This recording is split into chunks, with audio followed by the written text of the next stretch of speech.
Well, Whitney, that's a really great question. And so I don't know, there was as much motivation as feel like I was chosen to work with tribes. As early on in my financial career, I had the good fortune of meeting a group of Native Americans who needed some help in terms of structuring their investment portfolio and coming up with a new way of operating.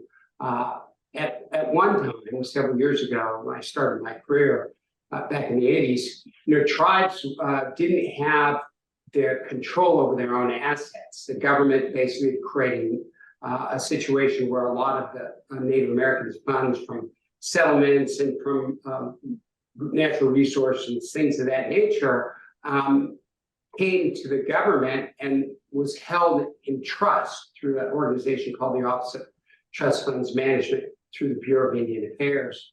That persisted for a long time until the late 80s and early 90s, when tribes began what they called self-determination. So I was fortunate to be in the right spot at the right time, and tribes needed some help. And I found it, really, really interesting, because what I didn't understand is that tribes are pretty complex organizations.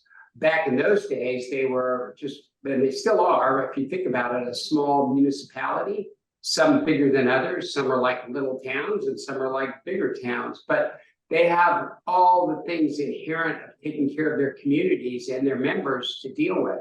But unlike cities and other,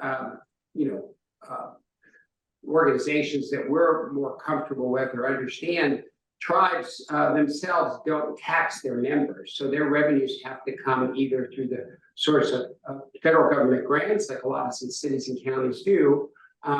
But prior to gaming, which was actually a big game changer, they had a lot of needs and didn't have a lot of money. So the government used to apply for grants, but the government had control of their money. So at one point, they began this process called the Self-Determination Act, which Jim is going to talk about here in a second, that really moved the ball forward and allowed tribes to move forward. So I had the good fortune of being involved in that process and learning early on the complexity that tribes had to face, and also what they needed, because in terms of starting with nothing and creating policies and procedures and having effective investment policies and things that could transcend leadership changes was something that I recognized right away was a pretty big task. And so I was fortunate, earlier in my career to meet Jim Sizemore, who's our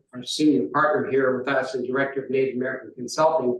And what he was doing on the tribal side was a lot different. I came from the investment side, and Jim came from the accounting side, and he'd actually worked as a controller for the Warm Springs tribe. And so it was very fortunate that a mutual associate connected us together and said, "You two need to get together because Indian country needs your help." And so I was fortunate, as I mentioned, to meet Jim. We worked together through the years in a variety of capacities, and now today I'm really happy to know we've worked together at the same firm, delivering a very unique and holistic approach to helping tribes achieve their objectives.